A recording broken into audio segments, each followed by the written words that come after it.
ሰላም ጤና ይስጥልን ውድ በሀገር ውስጥና በውጭ የምትገኙ ቤተሰቦቻችን ከገበታ ሚዲያ የዕለቱን አበይት ዜናዎችንና ትኩስ መረጃዎችን ይዘንላችሁ ቀርበናል። አብራችሁን ቆዩ። በቅድሚያም ዋና ዋናዎቹን ህወሓት መከላከያ ትግራይ ክልልን እንዳይረግጥ አለ። የኢትዮጵያ መከላከያ ሰራዊት ምክትል ኢታማዦር ሹም ጀነራል አበባው ታደሰ መከላከያ በቅርቡ በትግራይ ክልል የሚገኙ የቀድሞ ወታደራዊ ካምፖችን ይቆጣጠራል ማለታቸው ይታወሳል። ጦሩ የሀገሩ ዳር ድንበር ለመስፈር ከተለያዩ አካባቢዎች ወደ ሰሜን ኢትዮጵያ እየተንቀሳቀሰም ይገኛል። ይህንን ጉዳይ አስመልክቶ ታዲያ የትግራይ ክልል ጊዜያዊ አስተዳደር የኢትዮጵያ መከላከያ ሰራዊት ወደ ትግራይ ክልል እንዲገባ በፌዴራል መንግስት ትዕዛዝ ተላልፏል በሚል የተሰራጨው መረጃ ፍጹም ሐሰት ነው ሲል ተደምጧል። በሌተናንት ጀነራል ታደሰ ወረደ የሚመራው ጊዜያዊ አስተዳደር ይህንን የገለጸው ዛሬ ቅዳሜ የካቲት 14 ቀን 2018 በፕሬዝዳንቱ ጽህፈት ቤት የፌስቡክ ገጽ ላይ በወጣው መረጃ ነው። በመረጃችን ይዘነዋል። በዚህ ሳምንት ትግራይን ለቀው አዲስ አበባ የገቡ 3 የህወሓት ጀነራሎች የቡድኑ አመራሮች ህይወታችንን መምራት አልቻልንም፣ ይሰልሉናል፣ ይከታተሉናል፣ እንዲሁም ኑሯችንን አስቸጋሪ አድርገውብናል። ወደዚህ የመጣ ነው የራሳችንን ዘዴ ተጠቅመን ነው ሲሉ ተናገሩ። እነዚህ ጀነራሎች የትግራይ ህዝብ ከፍተኛ ሰቆቃ ውስጥ እንደሚገኝም አጋልጠዋል። በመረጃችን ተካቷል። ኢትዮጵያ ብሎም ምስራቅ አፍሪካ የማይቋረጥ ግጭትና እልቂት ውስጥ ይገኛሉ። አንዱ ሲበርድ ሌላኛው እያገረሸ ብዙ ህዝብ አልቋል፣ ድህነትም ተንሰራፍቷል። ታዲያ በእነዚህ ግጭቶች ከውስጥ ኃይሎች በላይ የአረብ ሀያላን ሀገራትና ምዕራባውያኑ ከፍተኛ ሚና እንዳላቸው ተነግረዋል። ከኢትዮጵያና ምስራቅ አፍሪካ ትርምስ ጀርባ ስላሉት ሀገራትና ይፋ ስለተደረገው አስደንጋጭ ጥናት እስከ ዝግጅታችን ፍጻሜም አብራችሁን ስትቆዩ የምታደምጡት ነው።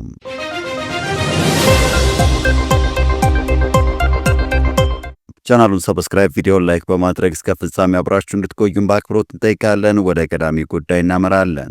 ህወሓት መከላከያ ትግራይ ክልል እንዳይረግጥ አዘዘም። የኢትዮጵያ መከላከያ ሰራዊት ምክትል ኢታማዦር ሹም ጀነራል አበባው ታደሰ መከላከያ በቅርቡ በትግራይ ክልል የሚገኙ የቀድሞ ወታደራዊ ካምፖችን ይቆጣጠራል ማለታቸው ይታወሳል።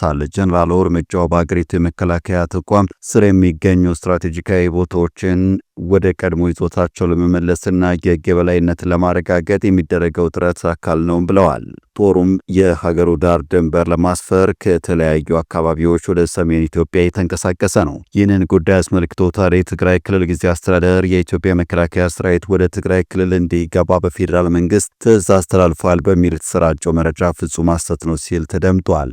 በሌተናንት ጀነራል ታደሰ ወረደ የሚመራው ጊዜያዊ አስተዳደር ይህንን የገለጸው ዛሬ ቅዳሜ የካቲት 14 ቀን 2018 በፕሬዝዳንቱ ጽህፈት ቤት የፌስቡክ ገጽ ላይ በወጣው መረጃ ነው። ከሰሞኑ በተለያዩ የማህበራዊ ሚዲያዎች ገጽ ላይ የፌዴራል መንግስት መከላከያ ሰራዊት ወደ ትግራይ ክልል እንደሚገባ ለጊዜያዊ አስተዳደሩ ማሳወቁን የሚገልጹ መረጃዎች ሲሰራጩ ነበረ። በትናንትናው ዕለት ደግሞ መከላከያ ሰራዊት በክልሉ በሚገኙ ካምፖች ውስጥ እንዲሰፍር መግባባት ላይ መደረሱን የሚጠቅስ ሌላ ልጥፍ ተሰራጭቷል። ጊዜያዊ አስተዳደሩ ዛሬ ባወጣው መግለጫ እነዚህ ሁለት ጉዳዮችን አስተባብሏል። የፌዴራል መንግስት የኢትዮጵያ መከላከያ ሰራዊት ወደ ትግራይ ክልል እንዲገባ ትዕዛዝ እንዳስተላለፈ መረጃ የተሰራጨ እንደሆነ መግለጫው ጠቅሷል።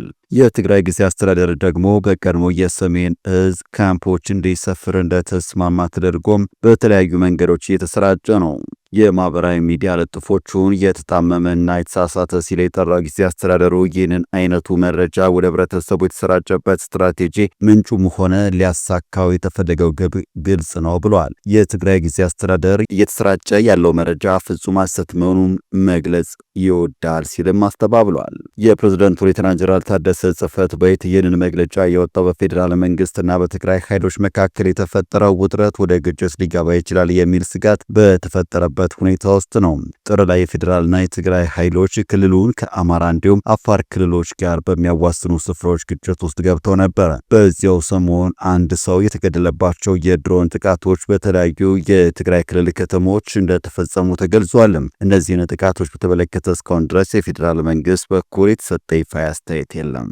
በቀጣይ መረጃ ኢትዮጵያ ብሎ ምስራቅ አፍሪካ የማይቋረጥ ግጭትና እልቂት ውስጥ ይገኛሉ። አንዱ ሲበርድ ሌላኛው እያገረሸ ብዙ ህዝብ አልቋል፣ ድህነትም ተንሰራፍቷል። ታዲያ በእነዚህ ግጭቶች ከውስጥ ኃይሎች በላይም የአረብ ሀያላን ሀገራትና ምዕራባውያኑ ከፍተኛ ሚና እንዳላቸው ተነግሯል። ኢትዮጵያ የምትገኝበት የአፍሪካ ቀንድ የዓለማችን ሀያላን ሀገሮች ታሪካዊ ጠላቶቻችንና ከፍተኛ የገንዘብ ክምችት ያላቸው ሀገሮች አይናቸውን የጣሉበትና ለረጅም ዓመታት ከቀውስ ከግጭትና ከባርነት ተላቆም የማያውቅ ቀጠና ነው። በእንቅርት ላይ ጆሮ ደግፍ እንዲሉ አፍሪካ ቀንድ ላይ ትልቁ ሀገር ኢትዮጵያ ደግሞ ነጋ ጠባ የብሔር ግጭት የሚከሰትባትና ከእርስ በርስ ጦርነት ተላቃም የማታውቅ ሀገር ናት። የቅርብ ዓመታትን እንኳን ብናነሳ በ2011 እና በ2012 ሶማሊያና ኦሮሞ፣ ሶማሌና አፋር፣ ጉጂና ጌዴኦ፣ ቦረናና ገሪ ተዋግተዋል። ከጥቅምት 2013 እስከ ዳር 2015 ድረስ የኢትዮጵያ ፌዴራል መንግስትና የህወሓት ኃይሎች ብዙዎችን ህይወት የቀጠፈና ከፍተኛ ንብረት የወደመ ጦርነት አካሂደዋል። ይህ ጦርነት ቆሞ 6 ወር በማይሞላ ጊዜ ፌዴራል ኃይሎች ሌላ ዙር ጦርነት ከአማራ ኃይሎች ጋር ጀምረዋል።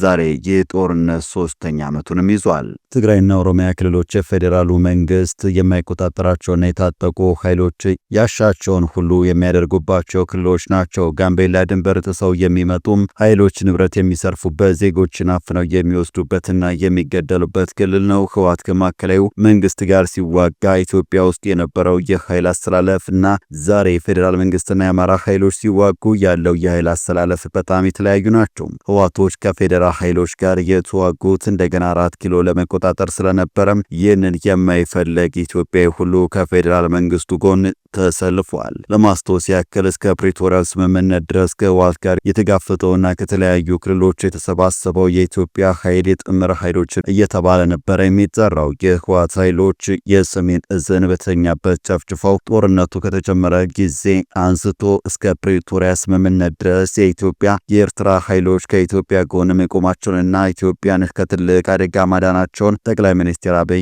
በራሳቸው አንደበት ፓርላማ ውስጥ ተናግረዋል። ዛሬ በሚመታው የጦርነት አታሞ ግን የኤርትራ ኃይሎች በታሪክ ለሁለተኛ ጊዜ ከህወሓት ኃይሎች ጎን ሊቆሙ እንደሚችሉ የሚያሳዩ መረጃዎች እዚህም እዚያም ብቅ እያሉ ነው። ለምንድን ነው ከ2013 ከ2015 ከፌዴራል ኃይሎች ጎን ተሰልፈው ኢትዮጵያን ከትልቅ አደጋ ያዳኑት ፋኖና ኤርትራ ዛሬ በጠላትነት የተሰለፉት የሚለው ምላሽ የሚያሻው ጥያቄ ነው። የሰሜን ኢትዮጵያ ጦርነት ተጀምሮ በተካሄደባቸው በመጀመሪያዎቹ 9 ወራት የዓለም አቀፉ ማህበረሰብና የህወሓት ደጋፊዎች ትልቁ ጩኸት የኢትዮጵያ መከላከያ በአስቸኳይ ትግራይን ለቆ ይውጣ የሚል ነበር። በሰኔ ወር 2013 የኢትዮጵያ መከላከያ ትግራይን ለቆ ከወጣ በኋላ ግን የህወሓት ኃይሎች አርፈው ትግራይ ውስጥ አልተቀመጡም። እንዳውም ከአማራው ጋር የምናወራርደው ሂሳብ አለ ብለው ወደ አማራና አፋር ክልሎች ጉዞ የጀመሩት መከላከያ ትግራይን ለቆ ከወጣ 1 ወር በማይሞላ ጊዜ ውስጥ ነው። ይህንን የተመለከተው የጠቅላይ ሚኒስትር አብይ አህመድ መንግስት የአማራ ፋኖን ጨምሮ በየክልሉ ለሚገኙ ልዩ ኃይል የሀገር አድን ጥሪ ሲያቀርብ ጥሪውን ሰምተው በፍጥነት ከፌዴራል ኃይሎች ጋር ሆነው ከህወሓት ኃይሎች ጋር በጀግንነት ተዋግተው የህወሓትን መስፋፋት መክተዋል። አሁን ደግሞ ህወሓት መከላከያ ትግራይን እንዳይረግ እያለ በመዛት ላይ ይገኛል። እንዲህ በብርሃን ፍጥነት በሚቀያየረው የኢትዮጵያና የምስራቅ አፍሪካ ፖለቲካና የኃይል አስተላለፍ ታዲያ አረቦቹና ምዕራባውያኖች ናቸው ከፍተኛ ሚና እንዳላቸው የተነገረ የሚገኘው። በቀጣይ መረጃችን በዚህ ሳምንት ትግራይ ለቀው አዲስ አበባ የገቡ 3 የህወሓት ጀነራሎች የቡድኑ አመራሮች ህይወታችንን መምራት አልቻልንም፣ ይሰልሉናል፣ ይከታተሉናል፣ እንዲሁም ኑሯችንን አስቸጋሪ አድርገውብናል፣ ወደዚህ የመጣ ነው የራሳችንን ዘሬ ተጠቅመን ነው ሲሉ ተናገሩ። 3 የቀድሞ የትግራይ ኃይሎች ከፍተኛ አዛዦች በዚህ ሳምንት ትግራይ ለቀው በመውጣት ወደ አዲስ አበባ መግባታቸውን አዲስ ስታንዳርድ አረጋግጧል። ብርጋዴር ጀነራል ገውሽ ገብሬ፣ ብርጋዴር ጀነራል ከበደ ፍቃዱ፣ ኮሎኔል ንጉሴ ወልደ ገብርኤል የተባሉት እነዚህ መኮንኖች ለ2 ዓመታት በዘለቀው የትግራይ ጦርነት ወቅት ከፍተኛ የአመራር ቦታዎችን የያዙ ነበሩ።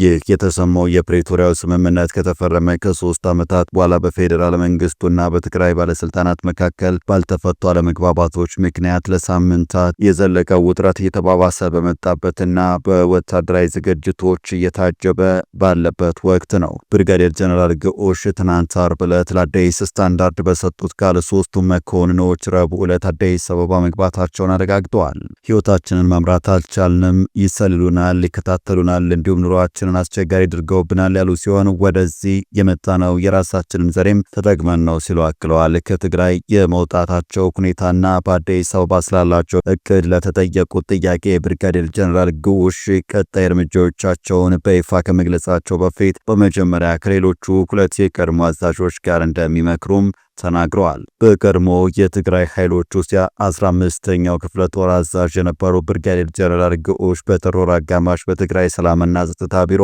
ቁጥጥር ስር ውለው ነበረ። ቢሮው በወቅቱ እርምጃውን የውስጥ የጸጥታ ጥበቃ ተግባር በማለት የገለጸው ሲሆን ዓላማውም በወታደራዊ መዋቅሩ ውስጥ ስርዓትና ተጠያቂነትን ለማስፈን እንደሆነና ማንኛውም ግለሰብ ከሕግ በላይ እንዳልሆነ ገልጾ ነበር።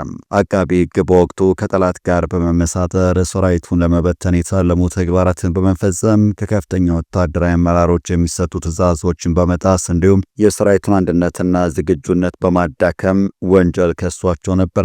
የአዛዡ በቁጥጥር ስር መዋል በከፍተኛ የትግራይ ወታደራዊ አዛዦች መካከል ለወራት ሲካሄድ የዘለቀውን የውስጥ አለመግባባት ተከትሎ የተከሰተ ነው። ይህ ውጥረት የጀመረው በጥር 2017 ሲሆን በህወሓት ውስጥ በተፈጠረው የጎራ ክፍፍል ምክንያት ብርጋዴር ጀነራል ግዑሽ ከበደ እንዲሁም ኮሎኔል ንጉሴን ጨምሮ አንዳንድ አዛዦች የደብረ ጽዮን ገብረ ሚካኤል ወገን በመደገፍ የትግራይ ጊዜያዊ አስተዳደርን ለማፍረስ የቀረበውን የውሳኔ ሀሳብ በመቃወም ከወታደራዊ አመራር ስብሰባ ረግጠው በወጡበት ወቅት ነው። ብርጋዴር ጀነራል ግዑሽ በቁጥጥር ስር ከዋሉ በኋላ በትግራይ ጸጥታ ኃይሎች የመጀመሪያ ደረጃ ፍርድ ቤት የቀረቡ ሲሆን አቃቤ ሕግም ጉዳዩን ይበልጥ ለመመርመር ተጨማሪ ጊዜ ሰጥቶ ነበረ። በኋላም ቤተሰቦቻቸው ያሉበት ቦታ እንዲገለጽላቸው ጠበቃ እንዲያገኙና ዘመድ እንዲጠይቃቸው በመጠየቅ ስጋታቸውን ገልጸዋል። እንዲሁም ሕገ መንግስታዊ መብቶቻቸውን ተነፍገዋል ሲሉ ቅሬታ አቅርበው ነበረ። ብርጋዴር ጀነራሉ የካቲት 2 ቀን 2018 በ60 ሺህ ብር ዋስ የተፈቱ ቢሆንም ወታደራዊ ፍርድ ቤቱ ከመቀለ ከተማ እንዳይወጡ የሚያግድ ገደብ ጥሎባቸው ነበረ። ከነዚህ ሁነቶች በፊት የትግራይ ህዝብ ዲፕሎማሲ ፎረም በእነዚህ ሶስት አዛዦችና በትግራይ ጊዜ አስተዳደር ፕሬዝዳንት ሌተናንት ጀነራል ታደሰ ወረደ መካከል እርቅ እንዲወርድ ምቹ ሁኔታ ለመፍጠር በሚል ዓላማ ስብሰባ ማካሄዱን አዲስ ስታንዳርድ ነሐሴ 2017 መዘገቡ ይታወሳል። ይህ ጥረት በህዳር ወር 2015 የተፈረመውን የፕሪቶሪያ የሰላም ስምምነት ተከትሎ የቆዩ ልዩነቶችን ለመፍታት በክልሉ ተወካዮች፣ በሲቪክ መሪዎችና በአስታራቂዎች እየተደረገ ያለው ሰፊ ጥረት አካል ነው። የፕሪቶሪያው ስምምነት በትግራይ የነበረውን ጦርነት በይፋ ቢያቆምም ባልተፈቱ ፖለቲካ ያለመግባባቶች ምክንያት በቀድሞ አጋሮች መካከል ጥርጣሬና አለመተማመን እንዲሰፍን አድርጓል። በመጨረሻም ጀዋር መሐመድ በኢትዮጵያ የተለያዩ አካባቢዎች ሲካሄድ የቆዩ ጦርነቶችና አሁን በሰሜኑ የአገሪቱ ክፍል ዳግም እያቆጠቆጠ ያለውን የግጭት ስጋት አስመልክቶ ዝርዝር መግለጫ ሰጥቷል። ጀዋር በመግለጫው ቀደም ሲል በኦሮሚያ በትግራይና በአማራ ክልሎች የተከሰቱ ግጭቶችን ከመፈንዳታቸው በፊትም ሆነ ከተቀሰቀሱ በኋላ በጽኑ ሲቃወም መቆየቱን አስታውሷል። በተለይም በአማራ ክልል የታጠቁ ግጭቶች ከመጀመሩ በፊት የክልሉን ልዩ ኃይልና ፋኖን በኃይል ትጥቅ ለማስፈታት መሞከር ወደ ጦርነት እንደሚያመራ አስቀድሞ ማስጠንቀቁን ጠቅሶ ዛሬም በሰሜኑ የአገሪቱ ክፍል ሌላ ጦርነት እንዲቀሰቀስ የሚደረገውን ግፊት በጽኑ እንደሚቃወም ገልጿል። ጀዋር እንደሚለው ጦርነት መመራት ያለበት ለሕዝብ ሕልውናና ደህንነት እንጂ በስልጣን ላይ ያሉ አካላትን የፖለቲካ ዕድሜ ለማራዘም መሆን የለበትም። ጠቅላይ ሚኒስትር አብይ አህመድ ኢትዮጵያን እየጎተቱ እያስገቧቸው ያሉት ግጭቶች ብሔራዊ ጥቅምን የማይጠብቁ ደህንነትን የማይገነቡና ሀገሪቱን ይበልጥ ወደ ቁስል የሚከቱ እንደሆኑ ተችተዋል። እነዚህ ግጭቶች የሀገር ውስጥ አንድነትን ከማዳከም ባለፈ ከጎረቤት ሀገራትና ከዓለም አቀፉ ማህበረሰብ ጋር ያለውን ግንኙነት በማሻከር ኢትዮጵያን በዓለም መድረክ ለብቻዋ እንድትቀር እያደረጓት መሆኑን አብራርተዋል። የጦርነቱ ጠባሳ በፖለቲካውና በዲፕሎማሲው ላይ ብቻ ሳይወሰን በዜጎች ዕለት ተዕለት ሕይወት ላይ ከባድ ኢኮኖሚ ጫና እያሳደረም መሆኑን ጀዋር በመግለጫው አመላክቷል። የዋጋ ንረት፣ ስራ አጥነትና ድህነት ተባብሶ ባለበት በዚህ ወቅት መንግስት ለሀገር ግንባታና ለኢኮኖሚ ማገገሚያ ከመዋል ይልቅ ለግጭትና ለጦርነት መዋለ ንዋይ ማፍሰሱን መቀጠሉ መሪነት ሳይሆን ሀገርን ወደ ድካም የሚወስድ መንገድ ነው ብሎታል። በዚህ ምክንያት ተስፋ የቆረጡ ወጣቶች ሀገራቸውን ጥለው በብዛት እየተሰደዱ መሆኑን በሐዘን ገልጿል። ጀዋር መሐመድ ሌላ ጦርነት የኢትዮጵያ ቀውስ ከመፍታት ይልቅ ይበልጥ እንደሚወሳስበውና አለመረጋጋቱ ወደ አጠቃላይ የአፍሪካ ቀንድ እንደሚገፋው አስጠንቅቋል። ሀገሪቱ አሁን የሚያስፈልግ የሚያስፈልጋት ጦርነት ሳይሆን ራስን መግታት ቁም ነገር ያለው የፖለቲካ ውይይትና በድርድር የሚደረስ ስምምነት መሆኑን አጽንኦት ሰጥተዋል። ሌላ ጦርነት ምንም አይነት በጎ ዓላማ እንደማያገለግል በታሪክ እንዲመዘገብ የጠየቀው ጀዋር ተጽዕኖ ፈጣሪ አካላት ሁሉ ጦርነቱ ከመጀመሩ በፊት እንዲያስቆሙ ጥሪ አቅርበዋል። በቅን ልቦና ለሚደረግ ማንኛውም የሰላምና የድርድር ጥረት ሙሉ ድጋፉ ለመስጠት ዝግጁ መሆኑንም አስታውቋል። ወደ ተመልካቾቻችን ለዛሬ ያዘጋጀንላቸው አበይት ዜናዎች እነዚህ ነበሩ። ገበታ ሚዲያን ሰብስክራይብ በማድረግ ቤተሰብ ይሁኑ። ጤና ይስጥልን።